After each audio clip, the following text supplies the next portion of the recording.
readers! Today I'm going to be going over all of the books that I finished reading this month, last month, April 2021.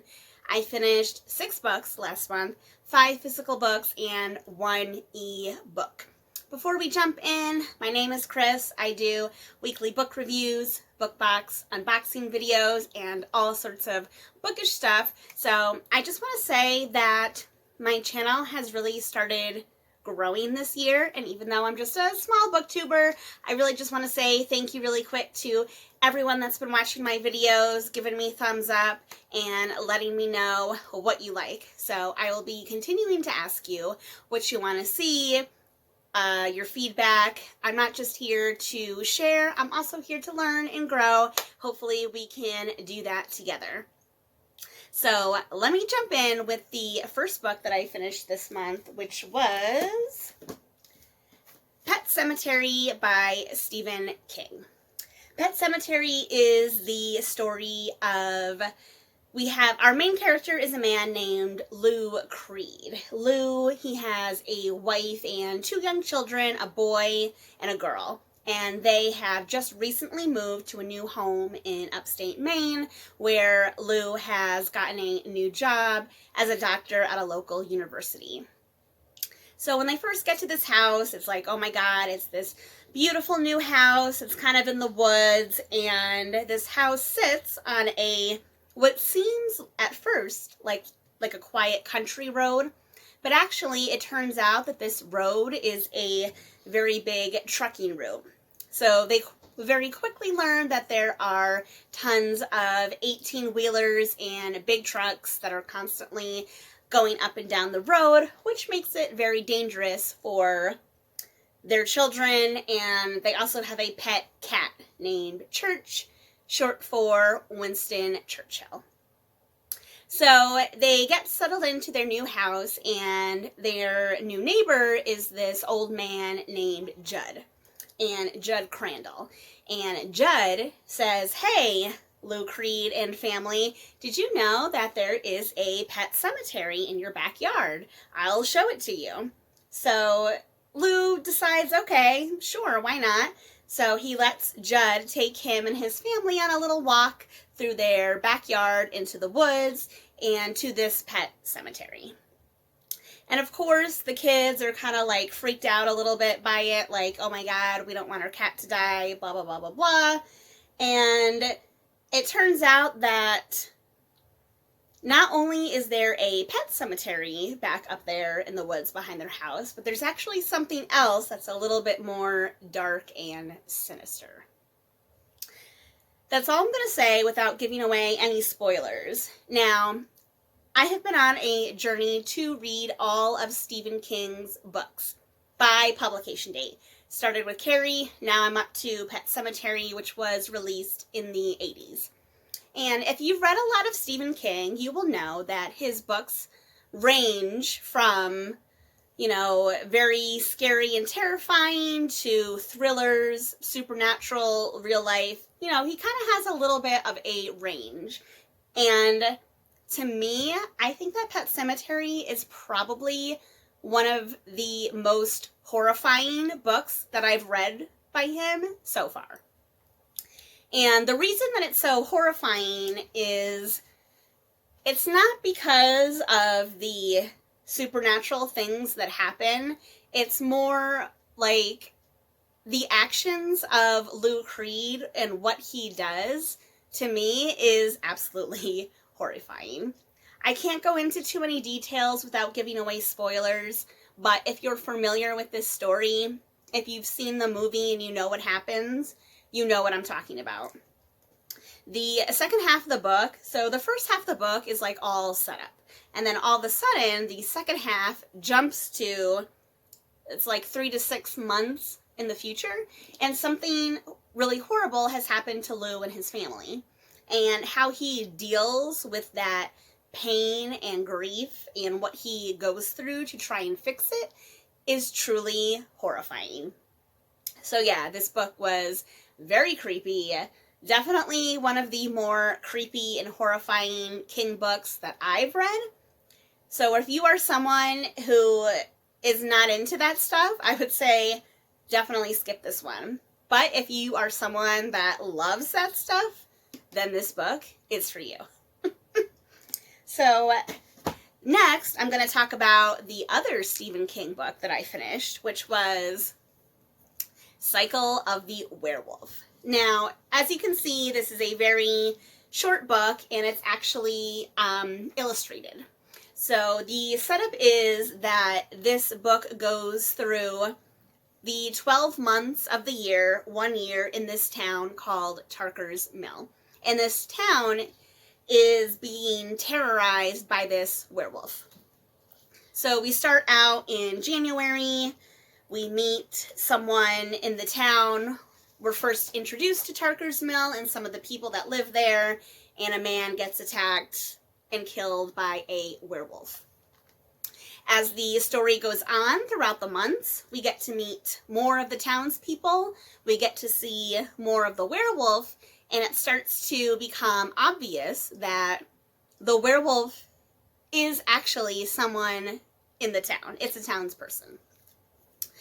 Now, I was really excited going into this book because I like comics, I like graphic novels, I liked the whole idea of mixing King's writing with illustrations.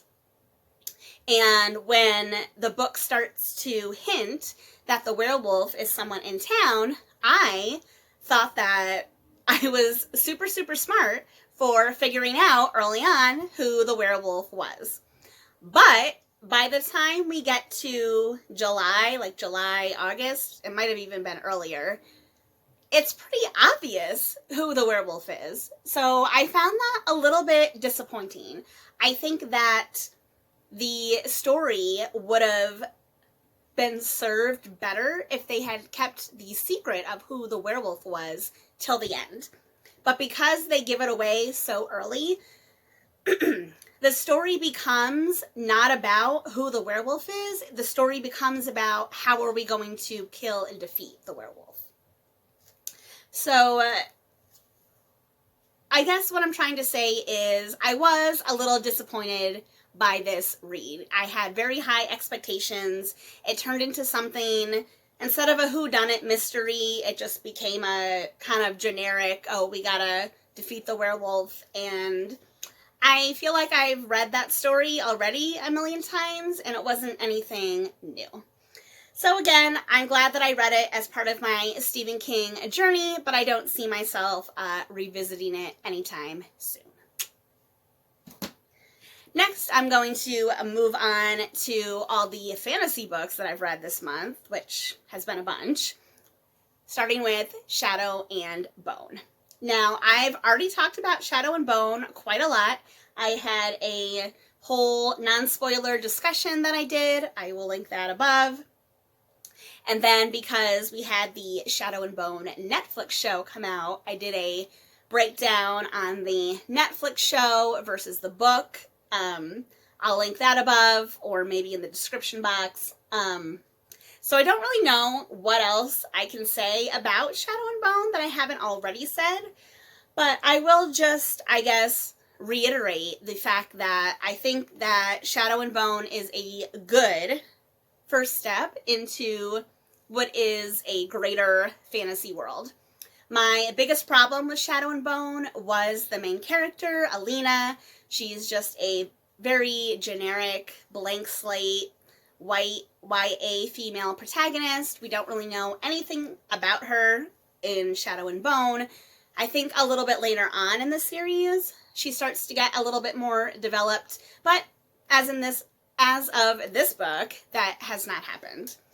But on the flip side, I did really like the villain, the Darkling, in this book. He was probably my favorite character, not only in the book, but actually in the TV show too. I'm definitely one of those people who ships Darkling and Alina as opposed to Mal. I wasn't a big fan of Mal, quite honestly. I mean, I came around on him a little bit, as I said in my review, but he still was not my favorite. Not as cool as the Darkling. So again, I feel like I've said all that I can say about this one. If you haven't read it yet, if you're into fantasy and YA fantasy, I would definitely give it a try.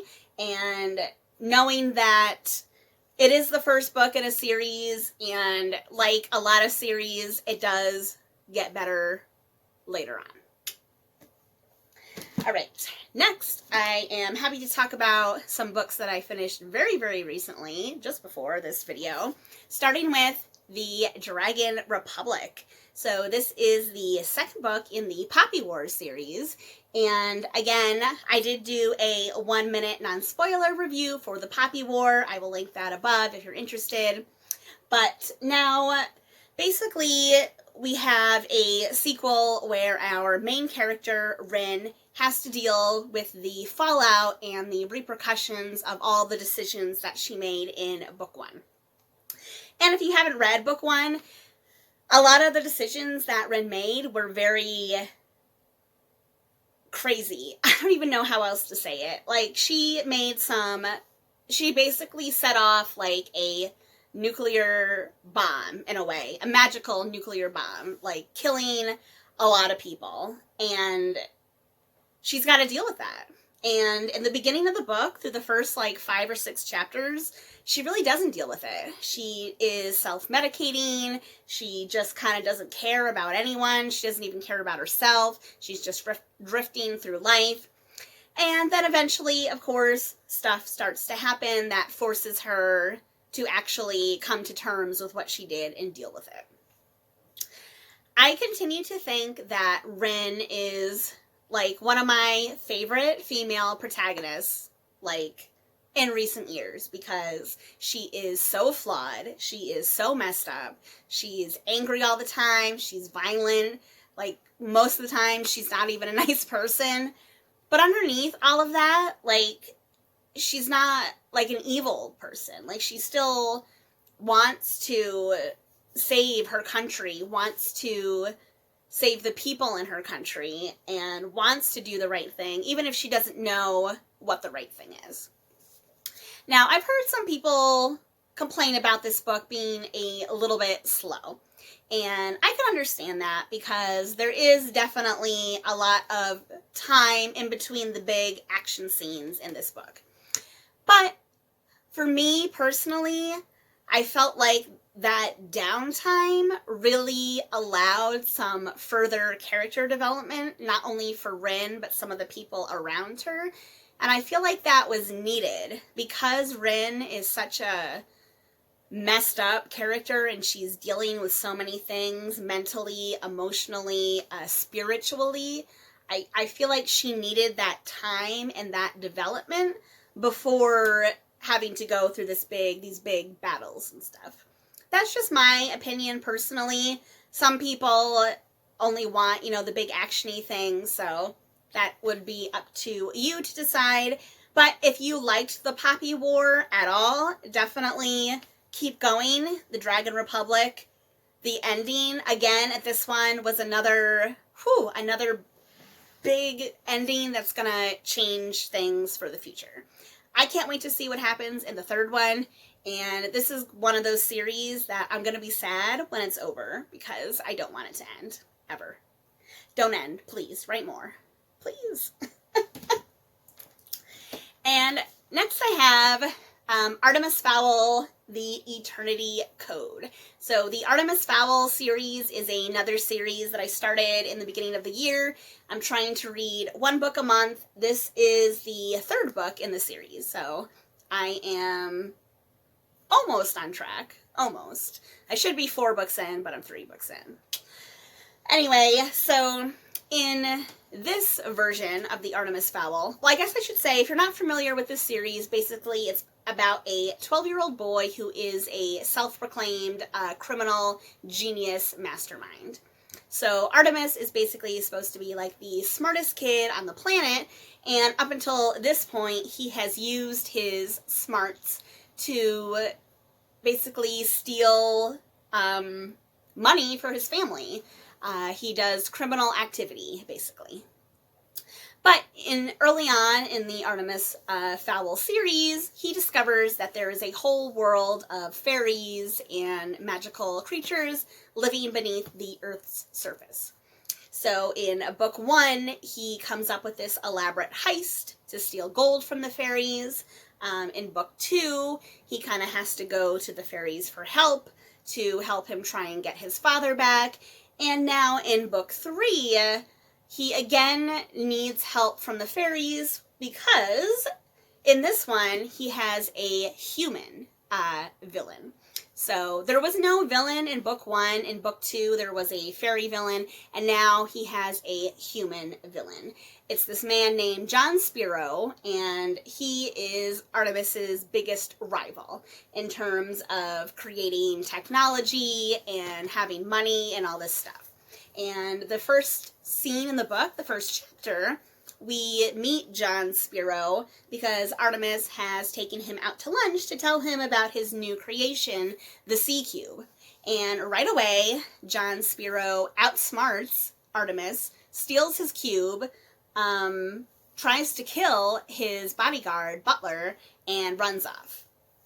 So Artemis is left very shocked and shaken by this because he is usually the smartest person.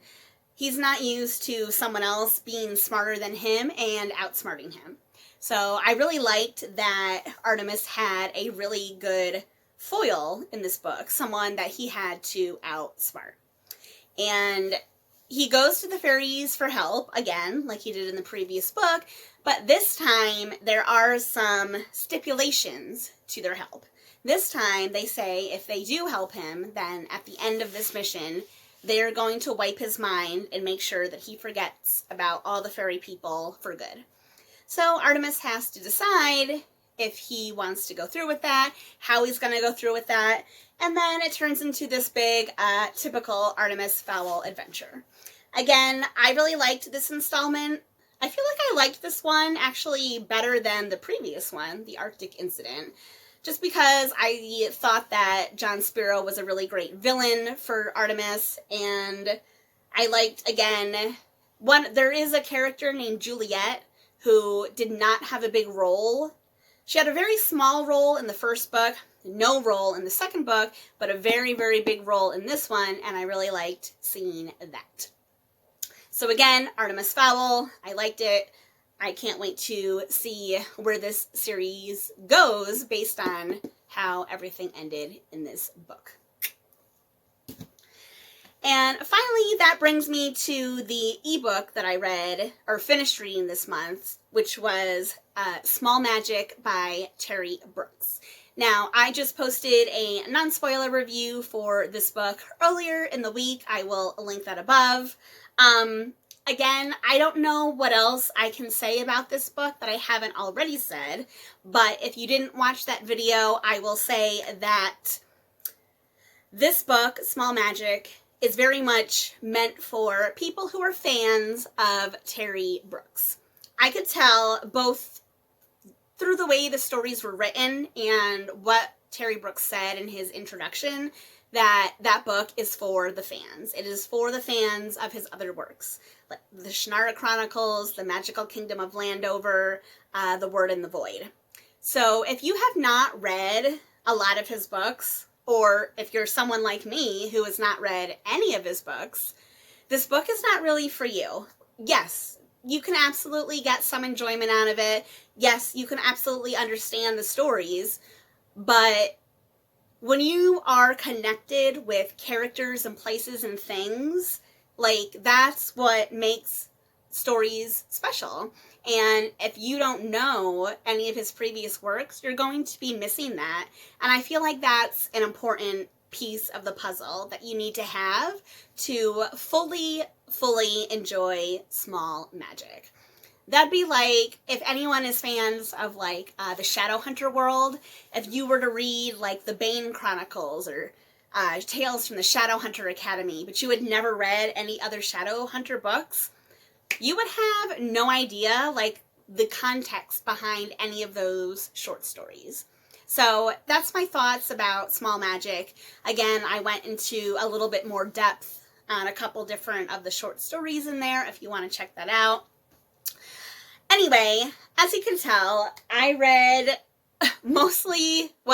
I read all fantasy plus Stephen King, and even some of his stuff you can say is fantasy. or at least has fantastical elements to it. So I definitely had a full month of fantasy fun.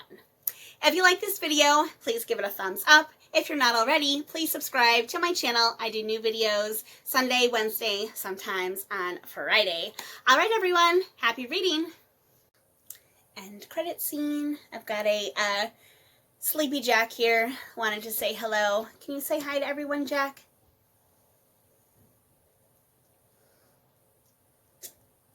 Such a sweet boy. Bye, everyone.